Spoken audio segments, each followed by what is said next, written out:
Exactly.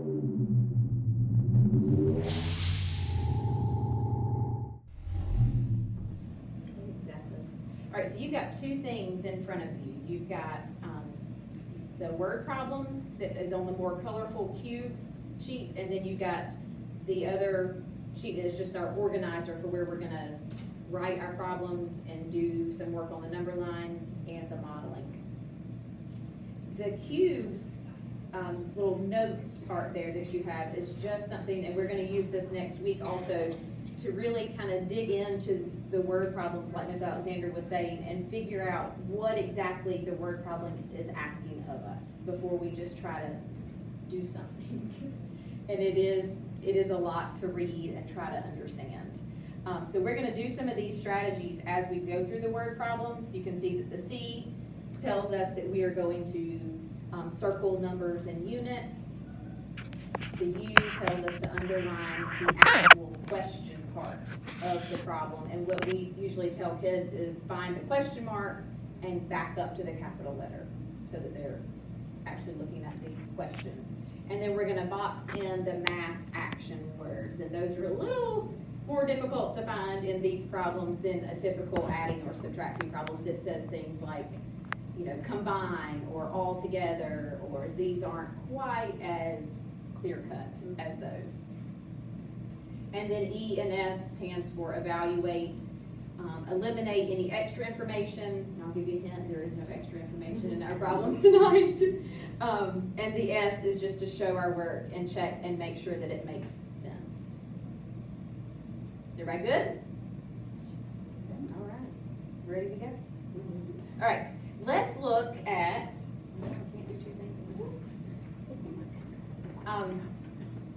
below the cubes strategy is the first word problem. So we just broke them apart up here so that we're only looking at one problem at a time up here. So this is the problem about David. Dave is at a birthday party at CC's and he eats 1/6 of 7 different types of pizza. So what we would do at this point with students in the room is talk about, you know, let's close our eyes, let's visualize what that really looks like. What is he really doing? Because we've all been to CC's and we've all been through the line and gotten 1/6 of 7 different pizzas, right? Of course we have. But we want to know, so then if we put all that pizza that he ate together on pizza pans, what would that look like? How much pizza did he really eat in whole pizzas? So let's do our cube strategy first before we start doing anything else.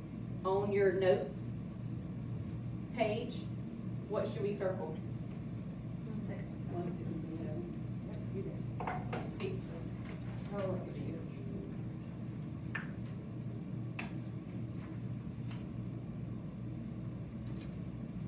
Would you say 1/6 and 1/6? And the unit, what are those things? Pizza. Yep. Okay, and then we need to underline the question. So we're finding the question mark and backing up to the capital letter. How much pizza did you? That's right. Math isn't so scary. Okay, and then we're looking for any action words. And remember I said that those aren't quite as clear cut as we would find in adding or subtracting. The action word that we have here is actually of, when it tells us 1/6 of 7 different types of pizza. So that's something that we're going to talk a lot about next week in pizza problems, candy bar problems. What else lends itself to these fractions Lots of of whole land. numbers? Yes, like acres of land. So when we're looking for a fraction of a whole number, that's going to be a signal to us that we are multiplying to find a fraction of a whole. Okay, did we get them all? Think so. Okay? So really, you only go through the CUB before the problem to help you get the problem that we're going to write down. Then we do the ES as we're working through the work. All right, and on your organizer now, we're going to write that problem that we just pulled out of the word problem. Remember, we're finding 1/6 of 7, so that's going to look like a multiplication problem with the fraction times the whole number. Okay, and we teach our children that when they write a fraction, we always stack them like this. We don't write them like this, because then it looks like 116 when they write real quick. So I think today we had the question like this right here, because we do tell them that all the time. And Miss Howell, why don't you put it like that? But when we type, it does not stack nicely, like we're not following the rules, you know? All right, let's go over to our number line. Any thoughts about the number line, what we should do? You can see it starts at 0, ends at 2. If you look at those little hash marks in the number line, I see think how if many? you're looking between the 0 and 1, how much is it broken into? 6 parts, because our denominator was 6, okay? Now, your kids are gonna be expected to be able to create Yes. that entire number line themselves. So, this will be given as an example, but then, the number line is a tool that they will be using to solve it. They won't be given that tool, they'll have to create it, because in real life, you're not gonna be walking around with number lines in your pocket. And some of them, I mean, just like adults, some kids are super comfortable with number lines, and some kids are really intimidated by number lines. So it's just something that we try to use really in everything that we teach, just to try to get more and more comfortable with those number lines. All right, so we are going to, since we decided that the number line between 0 is 1 and between 1 and 2 are broken into 6 parts, because we're finding 1/6 of 7, we're gonna start at the 0. We like to hop on a number line, right? There's really no good adult way to say that. We just hop. We're gonna hop over, I bet you can guess, how many times?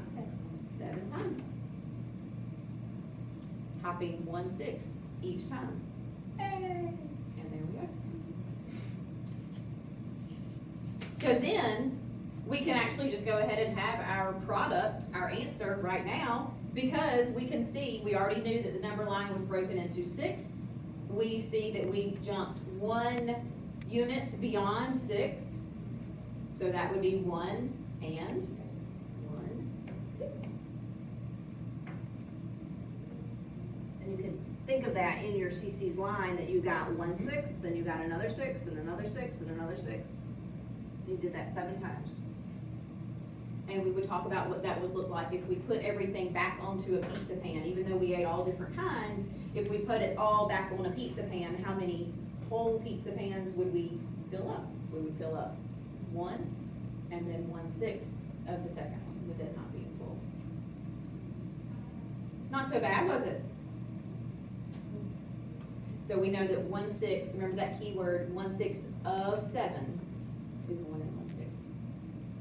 All right, and now we're going to do another strategy using a model.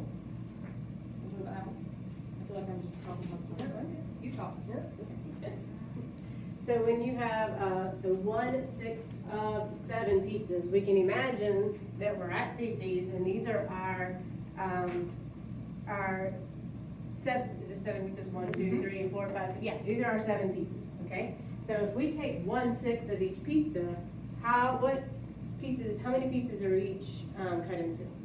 6. So each pizza is cut into 6 pieces, so you So we would tell them take. we're gonna make 5 lines. And the way that you partition this is, like she said, you would actually write 5 lines, because when you're drawing lines, you're not counting the number of lines, you're counting the number of sections you're making. Parts. So, yeah, your parts you're making. So whenever you draw 1, that's actually 2 parts. And then, so you start with the number 2, 2, 3, 4, 5, 6. Works out much better. And that we're not perfect. Normally fractions we know are Mhm. equal pieces. This is our model. You can see mine are not equal, but I would try my best. All right, so then we're like, okay, so here's your pizza cut into 6 pieces, and just so you know, we like rectangular pizzas because circular fractions are very confusing to make.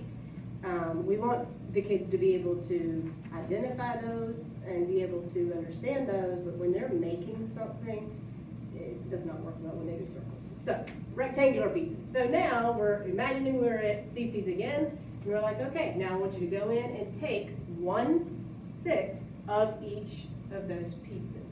So That's how what many we did. pieces would I show you now? from this pizza. One. And I'm gonna keep doing that because I took one piece from 7 pizzas.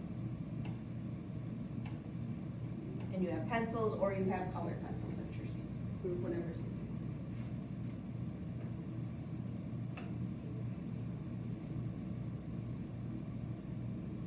Alright, so now, alright, well, how many pieces did we take?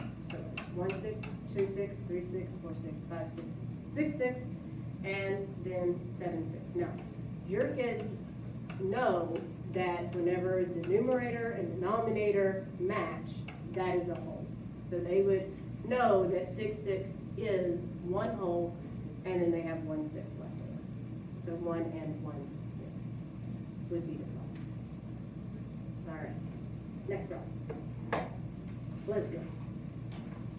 Maybe a password.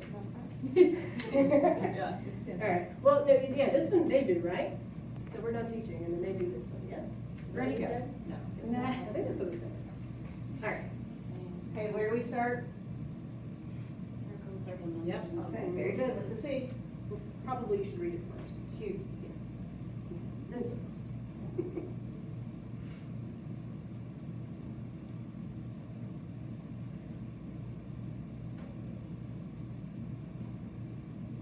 And you probably already know, recipe problems lend themselves very well to fraction problems. Yes.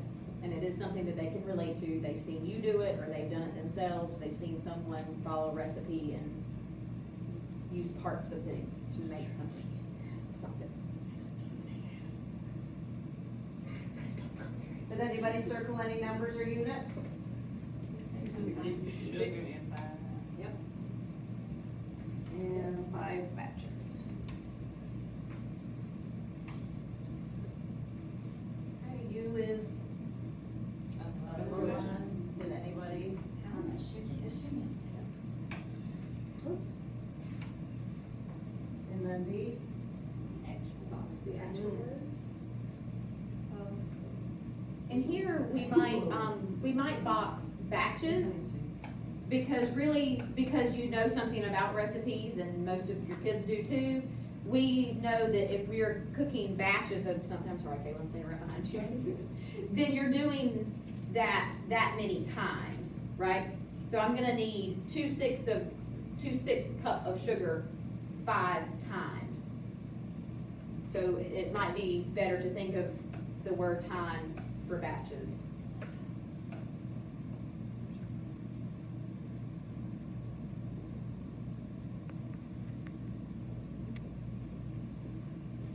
Okay. All right, and then you can put the problem on your organizer, 2 6 times 5. How big are my hops gonna be this time? 2. So I'm gonna have to go 2. And I'm gonna do this how many times?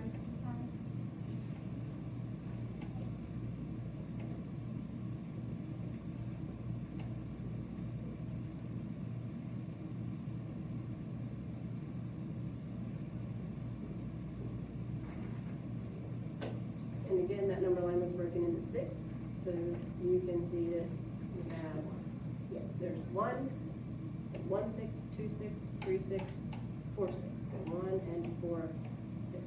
Now, simplifying fractions is not necessarily a 5th grade standard. However, we do, so if they were to leave that as 1 and 4 6, we would be okay with that. However, because of standardized testing, we also tell them, if you get 1 and 4 6, or you get this answer, and you're looking in these answer choices, and they don't have your answer, you need to be looking for an equivalent fraction. So we do teach reducing and simplifying fractions, but it's not necessarily a 5th grade standard. So they don't have to reduce every single time, but we found that if we don't teach them how to do that, then they're kind of at a loss if it's a multiple choice question and their choice isn't there because they made it a different denominator.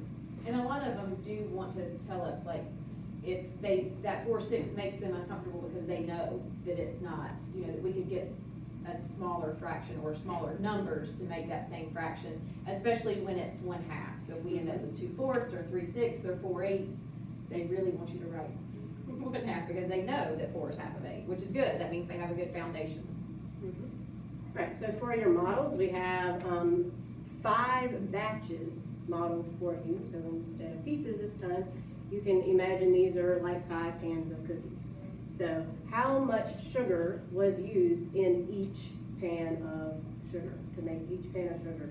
It was each pan of cookies. It's Not sure what she said. It's late, we just eat sugar. I told you, my kids might not understand. Just the sugar. Okay, it just. Right out of the cup. Sorry, yes, so 2 6 for each pan of cookies was used, right? So therefore, we need to break our pans of cookies into 6, and we can shade 2 to represent, that's how much of the, was sugar. Okay, so if I'm breaking these into 6s, remember, I'm only gonna make 5 lines.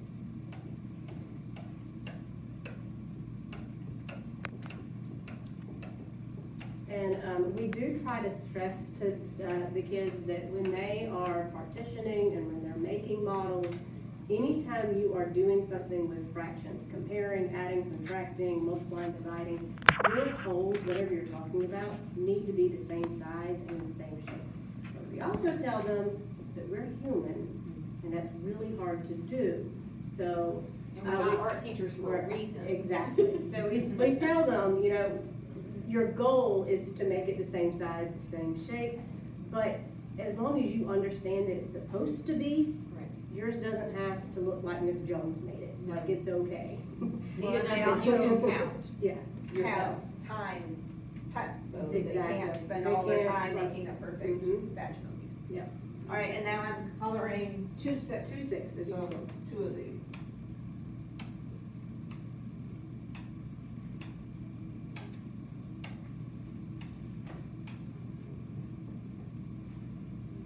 Alright.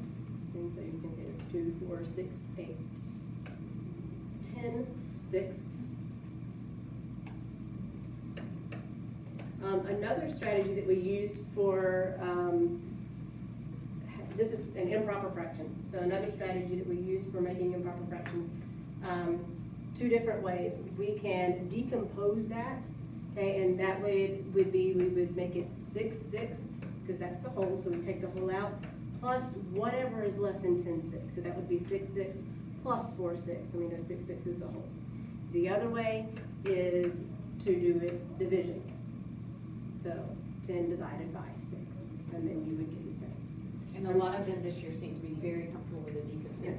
That is it. Yes. It just comes very natural to them. Yeah.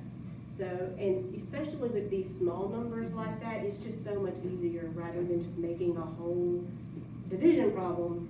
So I do it both ways in my classroom, and the problem depends on how I do it. So if we're working with really big numbers, I'm gonna do it the division way, and if it's small, like the numbers are really close together like this, then I'm only gonna have to take 1 or maybe 2 holes out. I'm gonna do it the decomposing way, just because it's easier, and a lot of kids can even start kind of doing this in their head, although we say, please write it on paper anyway. All right, next problem, right? Yes, I do. All right, now we have a bouquet of flowers. All right, so let's just quickly try to get some things circled, and I know you guys have other things I think to do. they get that strategy. Yes, so if we just move on and go ahead and write your problem on the organizer, it's 3/4 times 1/6. So we're really trying to find what fraction of the bouquet were pink roses specifically. So we know that 3/4 of the flowers are roses. Of those roses, 1/6 are pink. So we're finding 3/4 times 1/6. And we are not gonna use a number line here, so that's why you only see the model. Because we're multiplying now, not a fraction times a whole number, but a fraction by another fraction. And that would get kind of crazy. A little too much. A little much. So the first thing we need to do is partition our model. So already you can see it's already broken into fourths. You see the 4 columns. So now we're gonna go the other direction. We're gonna. You want me to shade first? Oh, yeah, probably so. so we can see our I'm three jumping points. ahead. And if you, could use colored pencils on this, because we're gonna double color, and it's easier to see. So pick two that you really like to see together. Highlighters work good. Yeah, that was a good idea. So we just shaded 3/4 because that was our first fraction in the problem. So we shaded 3 out of the 4 columns. And you always, you shade what you have so that it kind of makes sense. So we have 3/4 of the flowers, and of those, 1/6 are pink. So these are roses. Yellow roses. These are all the roses. Except for the pink. Right. The 1/6. Okay. Now that we have our 3/4 shaded, and you might want to switch back to your pencil to partition, you're going to draw 5 lines horizontally because we need 6 parts.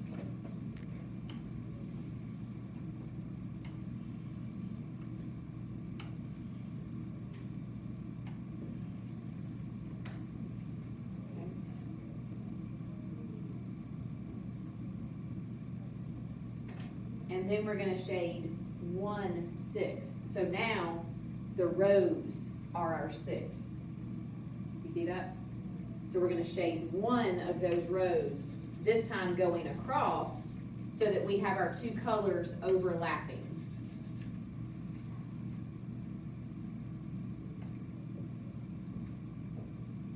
And then you can kind of give that an outline where those 2 colors overlapped each other.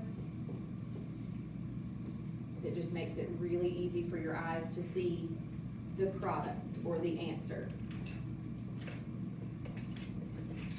So we know our numerator is 3, because I see 3 parts that those 2 colors are overlapped.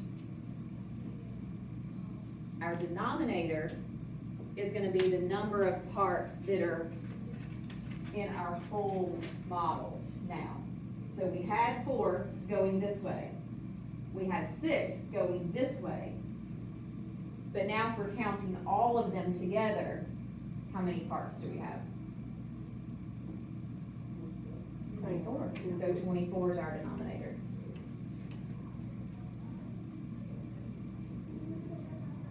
So same answer that when you were in school and you multiplied 3/4 times 1/6, it was still 3/24, wasn't it? But you didn't need color pencils to do it, did you? But like Ms. Alexander said, we're seeing why 3/4 times 1/6 is 3/24, because that's where our 2 colors overlap. So those 3 boxes that have the pink and the not pink, the yellow and the green, are really the pink roses. So you're truly finding what 1/6 of 3/4 is. All right, last one, guys, promise. Let's go. Be quick. Can do faster this time. Yeah. All right, this time we have 3/7 of the students at BHL play a musical instrument. That could be any instrument, but of those students, 1/5 play the violin. So we want to know what fraction of all the students at BHL play the violin. It's already partitioned for us to represent the 7ths. So you have 7 parts. We're gonna shade 3 of those columns.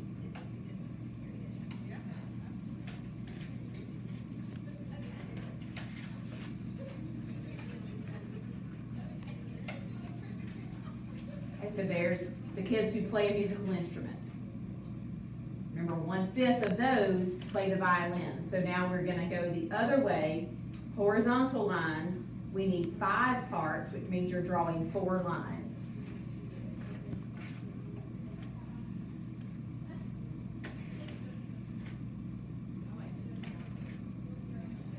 And you're gonna shade 1 of those rows for 1/5.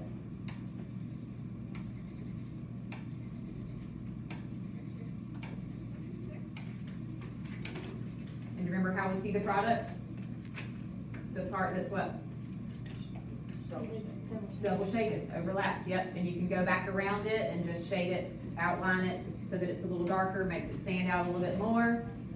So our numerator, remember, is the actual pieces that you're counting where you had the overlapping colors. So we know that's 3 out of 35. Come next week and you can keep this. Please.